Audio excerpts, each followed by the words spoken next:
Добро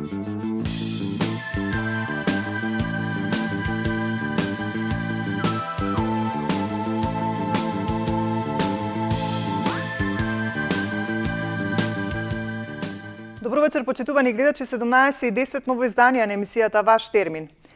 Секако дека и денес, како и секоја емисија, ќе обработиме една тема која што ќе биде предмет на разговор овде со мојата гостинка во студиото и ќе се обидеме да доставиме што повеќе информации во однос на конкретните работи за кои што ќе говориме. Изминатата недела беше одбележан 6 март, светскиот ден на бубрегот.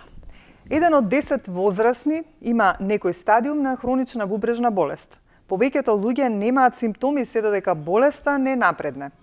Човекот може да изгуби и до 90% од функцијата на бубрезите без да почувствува значајни симптоми.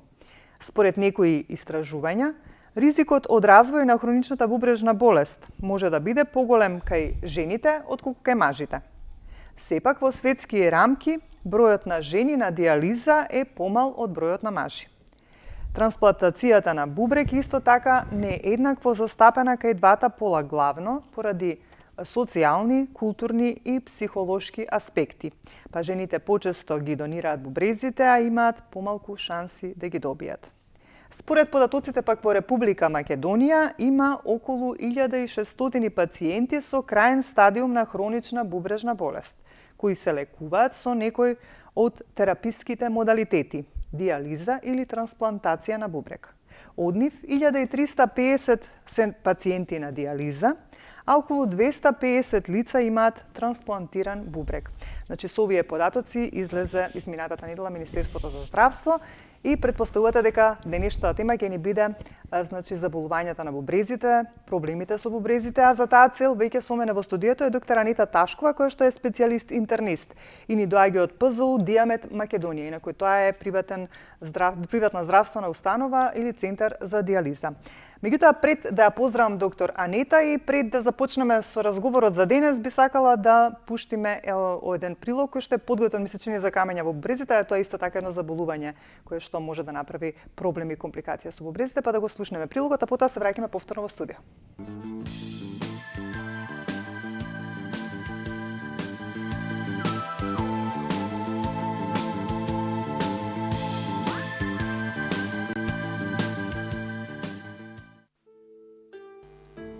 Човекот од секогаш имал проблеми со појава на камен во бубрегот. Постојат повеќе причини за создавање камен во бубрег: предиспозиција, нарушување во размената на материите, последици од разни инфекции, неконтролирано земање лекови и погрешен начин на исхрана. Тоа значи дека човекот не сакајки може да придонесе да дојде до појава на камен во бубрег.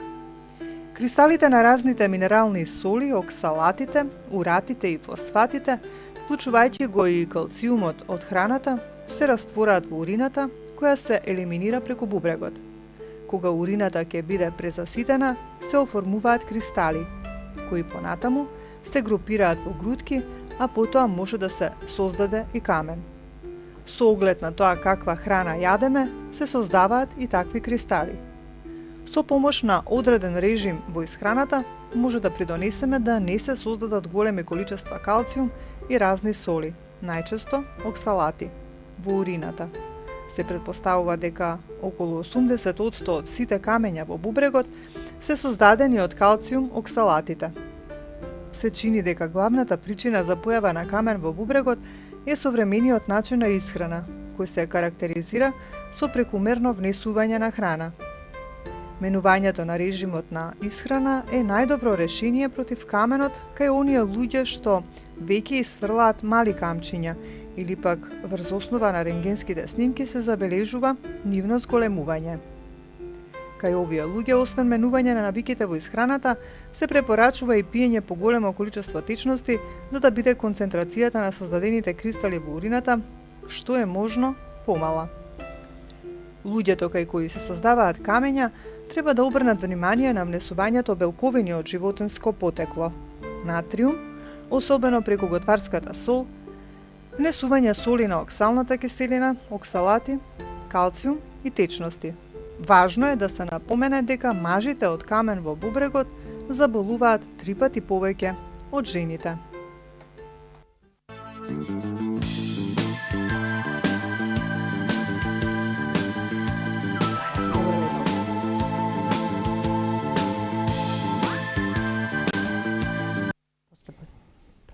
Јас сме повторно во студиото, значи го слушнавте прилогот за едно од заболувањата кое што се случува со бубрезите, значи камења во бубрезите, меѓутоа ние денес ќе проговориме малку повеќе за заболувањата на бубрезите, значи кои се тие заболувања, како стои состојбата кај нас, значи кои се причините, кои се симптомите и така натаму.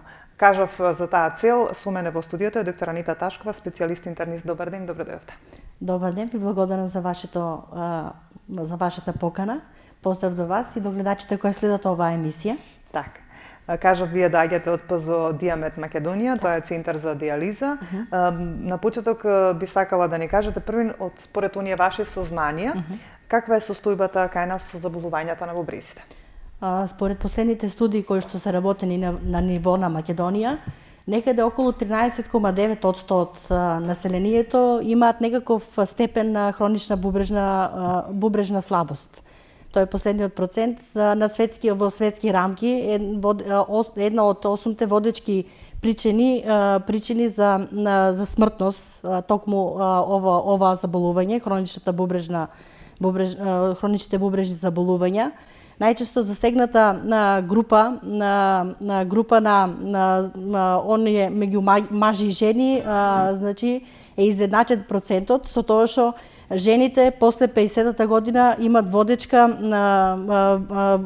улога за да побрзо заболат од хронично бубрежно заболување.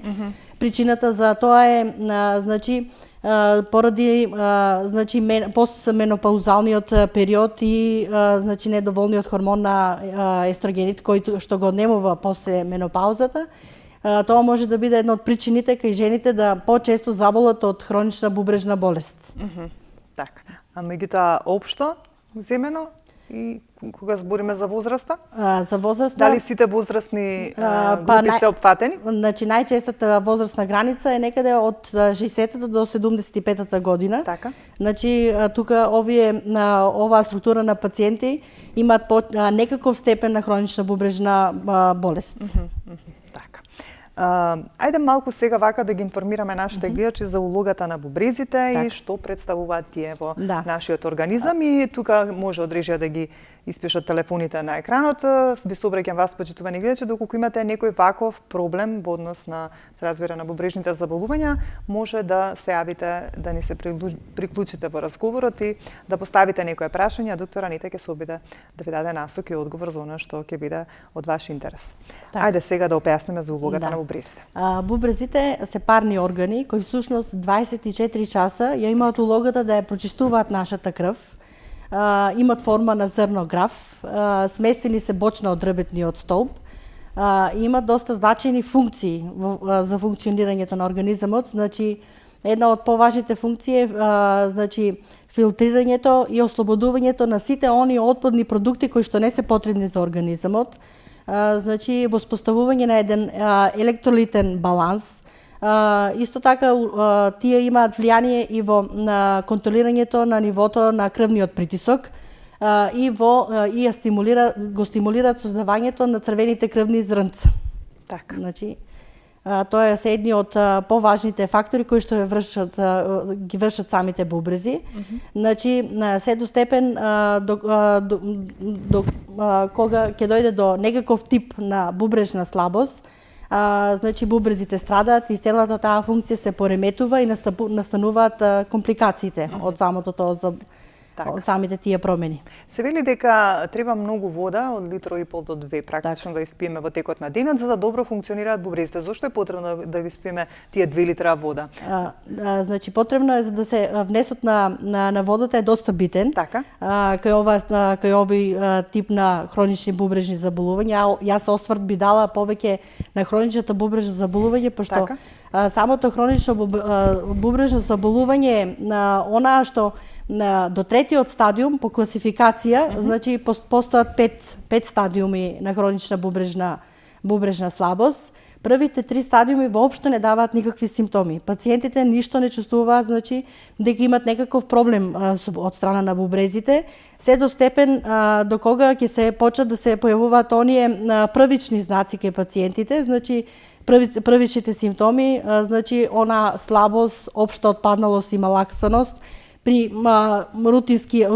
рутинска контрола на оние испитувања ќе се увиде дека постои пораст на оние деградациони продукти као овие пациенти, на уреат и креатининот.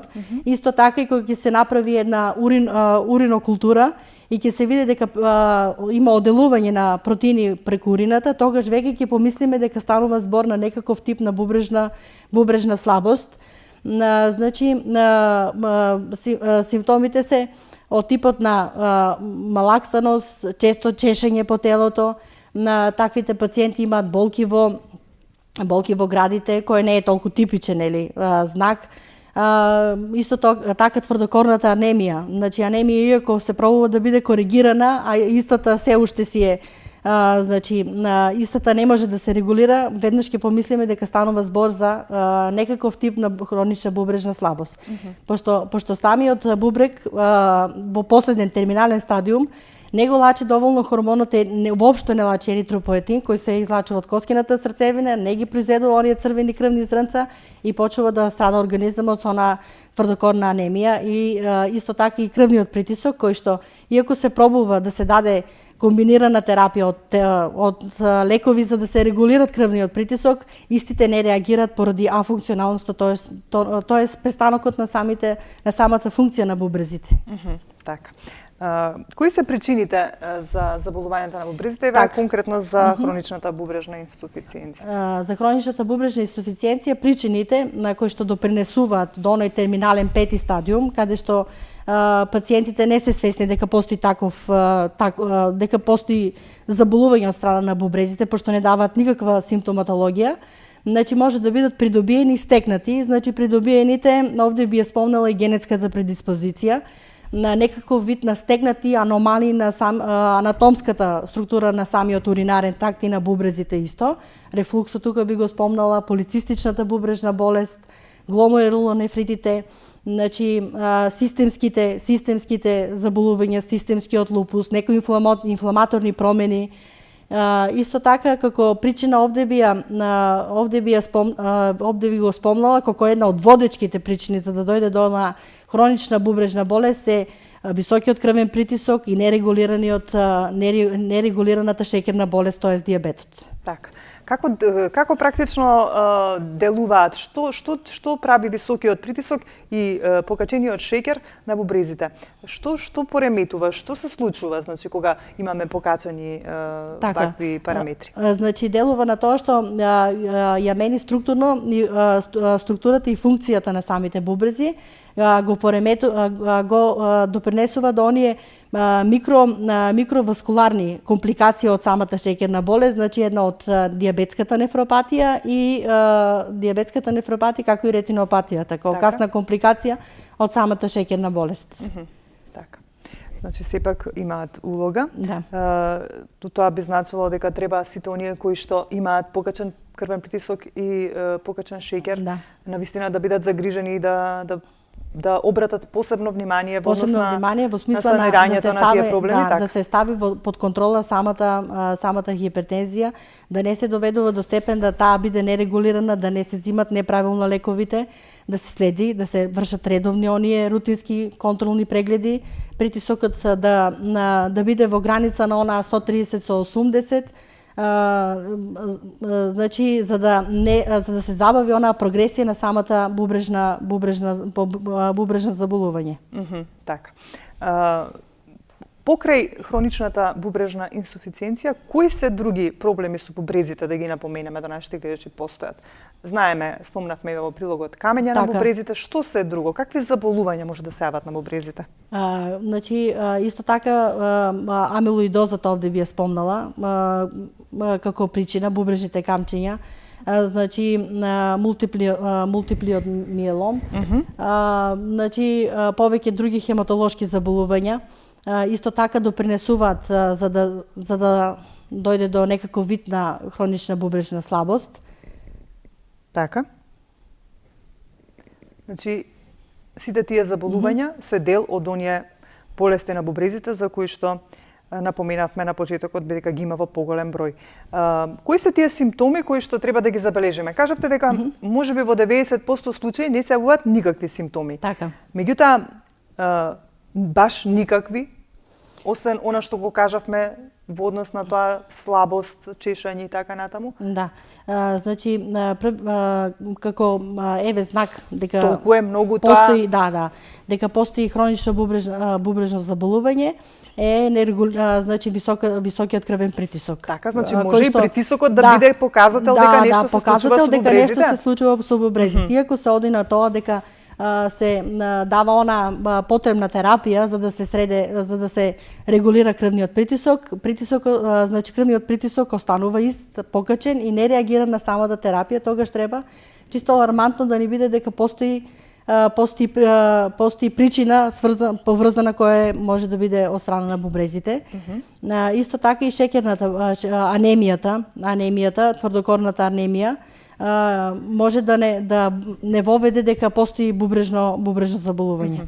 Добро, кога збориме за симптомите, дури ни сега нели обично еве барем повеќето од нас би требало барем еднаш во годината да си направат крвна слика, нели, со урина.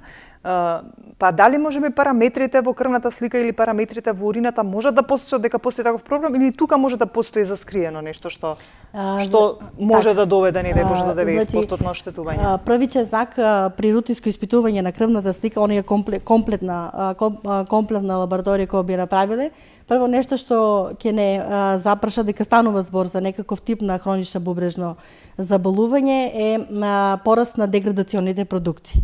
Значи креатинин, креатининот и уреата. Уреата и креатининот, кои се првичен знак дека постои некаков тип на бубрежно оштетување, што следат низа дополнителни иследувања за да се процени всушност остаточната функција на бубрегот колкава е и значи тоа е една од водечките причини, така. За оние кои што подоцна се вклучија да потенцираме, говориме за заболувања на бубрезите со доктор Анита Ташкова, која што е специјалист интернист и ни доаѓа од ПЗУ Диамет Македонија или приватен центар за диализа. Кажавме на почеток нешто околу кај нас околу состојбата на заболувања со бубрезите, значи каква е кај нас состојбата, кои се најмногу од популацијата засегнати, кажавме која е улогата на бубрезите, спомнавме за хроничната бубрежна инсуфициенција. Меѓутоа, сепак мене, доктор Анита, ме интересира да кажеме нешто повеќе за симптомите, освен она што говоревме дека може би да нема симптоми. Меѓутоа, сепак, кои би можеле да бидат симптомите и колку би сакала тука да се надоврземе, бидејќи заболувањата на бубрезите практично се делат во два дела, заболувања на бубрезите и заболувања на уринарниот систем или уринарните патишта. Па колку честите заболувања на уринарните патишта можат да доведат до проблеми со бубрезите? И уште еднаш тука ќе се обратам до нашите гледачи, доколку имате некој прашање поврзано со овие проблеми со бубрезите, значи може да се јавите и да се комуницирате со нас на нашите познати телефони. Доктор Анита? Така. Значи, токму така, значи, поврзани се бубрезите со уринарниот систем. Значи, во колку постои некаква анатомска аномалија на самите уринарни патишта, настапува оној рефлукс, враќање назад на урината и може да настане некаков тип на бубрежно оштетување. Исто така честите инфекции кои што не се третирани правилно може да бидат една од водечките причини за оштетување на самите бубрези и затоа се прават низ испитувања при првите и чести, значи првите знаци кога ќе се јави едно печење при уринирање. Добро. Да, тоа практично значи еден цистит. Практично или воспаление на мочен мел. Макар што некој го занемарува тој проблем и си зимат лекови на своја рака без да отидат на климатичен лекар за да испитат ситуацијата. Меѓутоа, еве вака сега, ајде да ве прашам тука ќе ве прекинам. Често пати кога има хроничен цистит, нели обично се прави урина, па потоа уринокултура. Може да се случи, на пример, уринокултурата да е уредна, а да има цистит. Така, постои такви ситуации кај што наодот од уринокултурата е негативен, значи не постои некаков тип на бактериска инфекција која допринесува за тоа. Каков цистит тој би бил? Како би се класифицирал тој цистит кога уринокултурата не покажува дека има бактериска инфекција? Обично Ешерихија коли знае тоа да го прави. Да, Ешерихија постојат повеќе. Добро, имаме гледач, ајде да го вклучиме, па да не чека, па ќе објасниме. Добро вечер, за кого повелете? Ало, добро вечер. Севам од Скопје. Така, повелете, да слушаме. Имам некои кардиолошки проблеми. Може само малку погласно. Имам кардиолошки проблеми некои. пијам лекови за срце, за тахикардија, аритмија. Па ме интересира дали од лекови може да се покачат креатинот и уреата. Дали Од лекови може да се покачат креатининот и уреата. од какви лекови? Па имам ми пијам. Зашто ви се лековите за срцеви проблеми? Да, за срцеви проблеми. Добро. Но имам исто и полицистични бубрези, па за тоа моментално се во ред, но сепак би сакал да знам. Добро. А дали имате некои проблеми со бубрезите, да прашаме? Па да, имам полицистични бубрези. Полицистични бубрези, добро. Да. Бидејќи не ве слушам убаво во студио, затоа ве препрашувам за да можеме нели убаво да ви одговориме. Добро, бидете следите не, значи може да спуштите слушалката. Доктор Анита ќе го даде незиното мислење за ова што вие го искажавте како проблем, доктор Анита. Бубрежно заболување кој напомна Така. гледачот.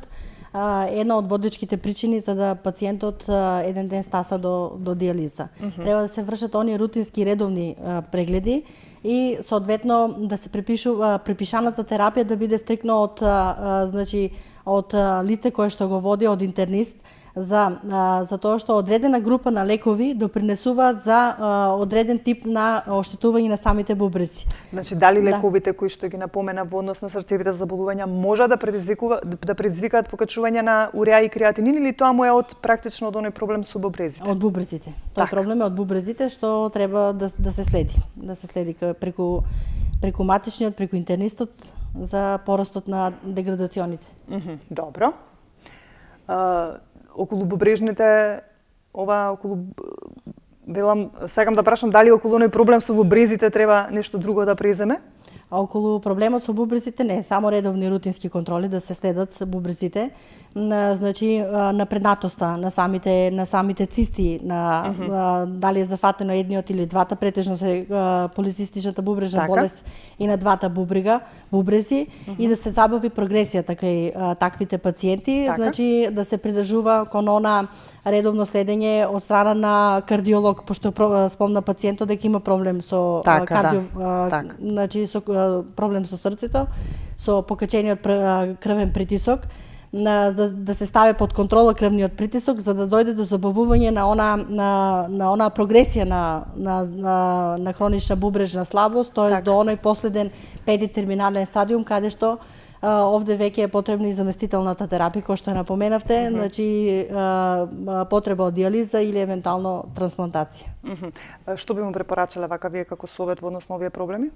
Во однос на овие совети, значи да ја зема Добро, да ја зема терапијата. Да ја зема терапијата, значи да ја зема терапијата, да врши редовни контроли, и сето она што му е препорачано од доктор да го практикува. Ајде да слушнеме кој е следен на линија. Добро вечер, се извинуваме што почекавте.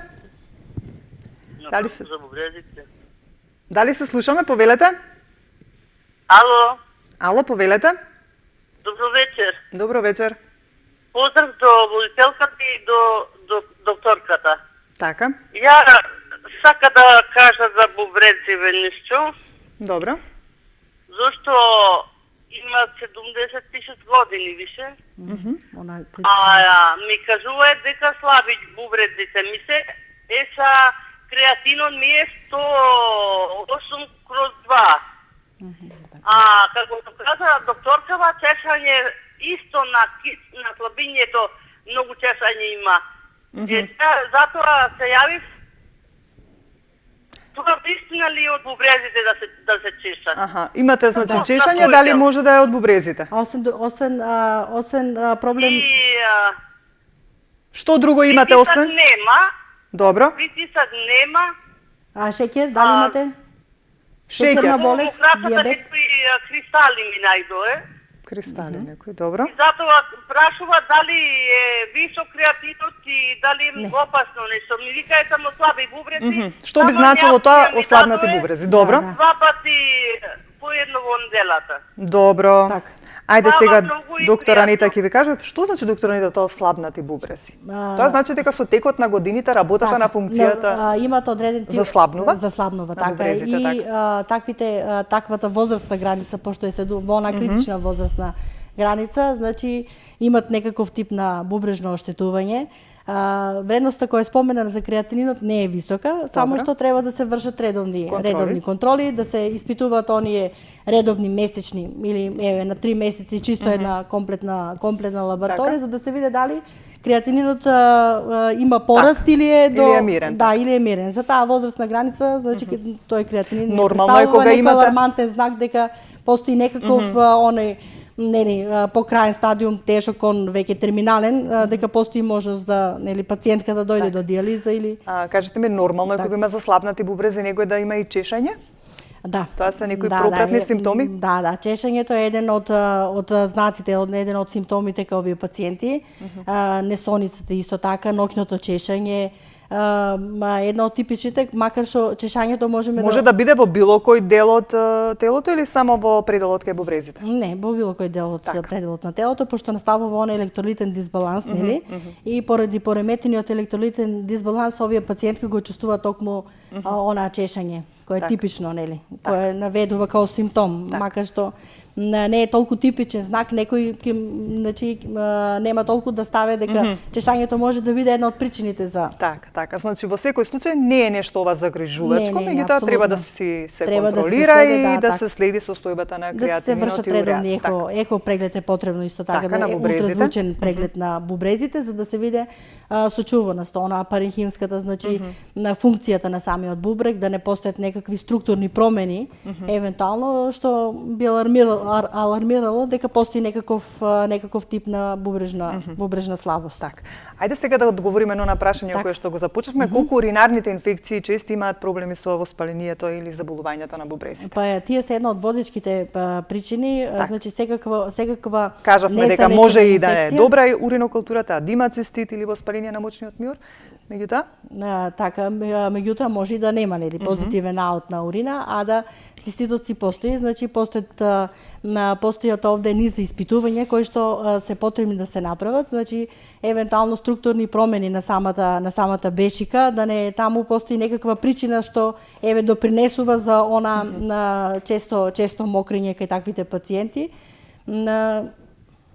Така, значи не, во секој случај значи треба да се испита ако е почест циститот, која е причината? Која е причината за тоа? Така. Како оди диагностиката? Кажавме дека можеби да нема симптоми. Кажавме и дека можеби често од нашите гледачи секој си проверува крвна слика и така натаму. Што друго освен овие параметри кои што се показател дека нешто се случува со бубрезите, како диагностика се прави за да се утврди точно дали станува нешто за некоја болест на бубрезите, практично бидејќи споменавме повеќе, се задржавме на хроничната бубрежна инсуфициенција, меѓутоа што дополнително како испитување така? Причини за да дојде до онаа терминалност, нели, како хронична бубрежна слабост, јас овде давам акцент пошто самата болест за жал е нели без симптоми. Симптомите веќе се пројавуваат кога веќе стигнува до онаа тешка кон терминална фаза, кон оној 3, 4, 5 стадиум. Симптомите се појавуваат, значи во делот на диагностиката јас би напоменала вака, значи при рутинските исследувања на крвната слика имаме пораст на деградационите продукти, уреати и креатининот. Исто така при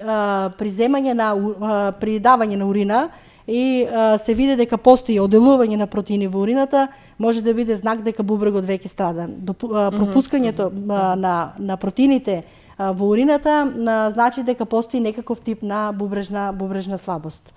Исто така овде и значи бактериите во самата урина може да наведат. Ултразвучниот преглед е многу битен кај овие пациенти да се направи, да се види дали постои некаков тип на бубрежно оштетување, генетската предиспозиција. Ехо прегледите покажуваат некои промени заболувања? Да, покажуваат. Значи може да се види на ехо. Така, исто гломерулната филтрација е многу битна за овие пациенти, за да се види всушност колку е во милилитри во минута, значи разградувањето оние отпадните продукти што се елиминираат преку урината и према тоа се одредува всушност и стадиумот за кој тип на на стадиум на бубрежна слабост постои. Што се презема од кога ќе се диагностицира се извинуваме на ваква состојба? Да. Како се третира, како се лекува за да не дојде нели до комплицирање на состојбата, па да дојде до степен да се оди на диализа или пак не дај Боже на трансплантација на бубрек и така. И кога практично се случуваат овие компликации? За жал хроничната бубрежна болест е иреверзибилен процес кој што нема враќање назад. Еднаш оштетена бубрежна функција за секогаш остава. Нема тука санирање? Нема санирање. Што се презема? Значи, се презема на сите оние препораки и совети да се забави прогресијата на бубрежната слабост за да се дојде до диализа. Значи, хигиено-диететскиот режим е многу битен кај овие пациенти. Значи, оние што имаат фамилиарна генетска предиспозиција дека постои полицистична бубрежна болест, да се следат, да преземат редовни рутински контроли во делот на испитување на крв, ехо прегледи, да се регулира крвниот притисок, што напоменавме, што е многу битен за степенот на оштетување на бубрежната инсуфициенција, бубрежната слабост.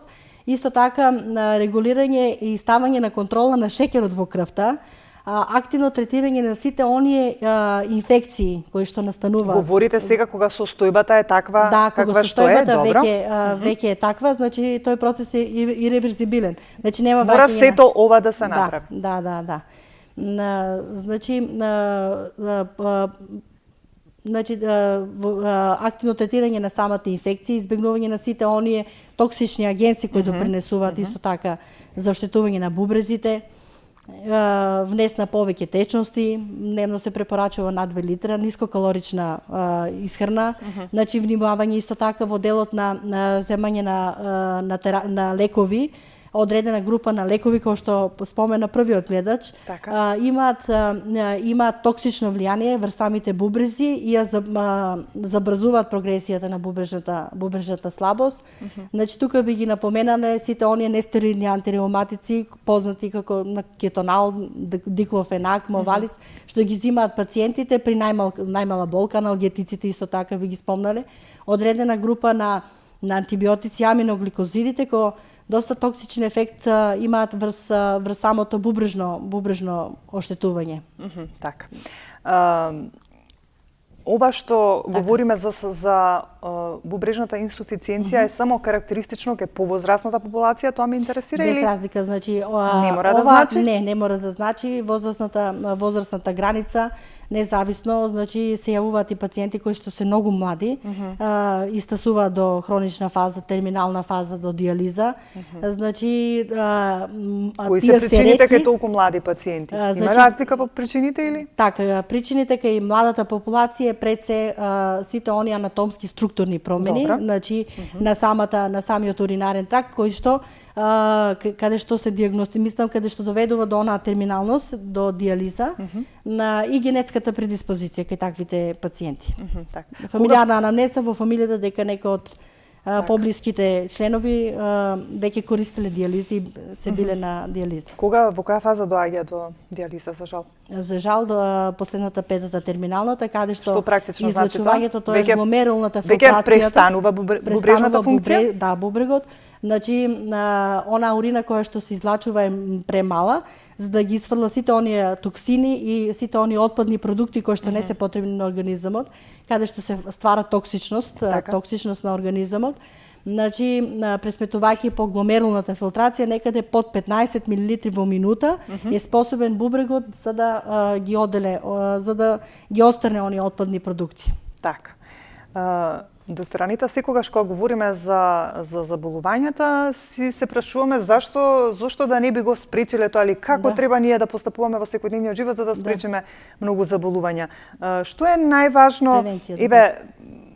Сите оние кои што немаме такви проблеми, што е најважно? Како треба ние во секојдневниот живот да се однесуваме? Што треба да внимаваме? На што да обрнеме внимание? Дали е доволно еднаш во годината да се исконтролираме, да појдеме и ехо, да си направиме и уринокултура, и урина, значи параметрите тие сите во крв кои што се показатели на бубрежните заболувања? Дали е само тоа доволно за да ние знаеме дека се е во ред со нашите бубрези? Така. Или пак треба плюс нешто друго да преземеме? Така. Добро споменавте, убаво кажавте. Значи, битни се сите оние рутински, еднаш годишно, чисто оној систематски преглед да се направи, да се види, да се има една представа всушност како функционираат бубрезите, што е нели еден од битните важечки витални органи. Значи, испитувањето на урината, значи самата функција, освен овие препораки, сите значи исто и ехо ултразвучниот преглед за функцијата на самиот бубрек. Така. Значи потребно е да се едни златни правила за здрави бубрези, јас така би кажала. Значи да се редовно вежба и да се контролира телесната тежина, што е многу битен фактор за прогресијата на самото бубрежно заболување. Значи да се воспостави еден електролитен баланс на организмот, да се пијат доволно течности, да се престане со пушењето, значи да не се конзумира алкохол, значи ако се конзумира да биде во умерени мали количини, не секојдневно. Што би значило тоа мали количини? Па мали количини. Тоа за секого е релативно. Релативно така. Дали е доволно само една чашка, да кажеме ракија или вино во текот на денот? Доволно е толку? Да. Повеќе од тоа не. Значи тоа е тоа минимално. Да, минимално да не се претерува со конзумирањето на алкохол.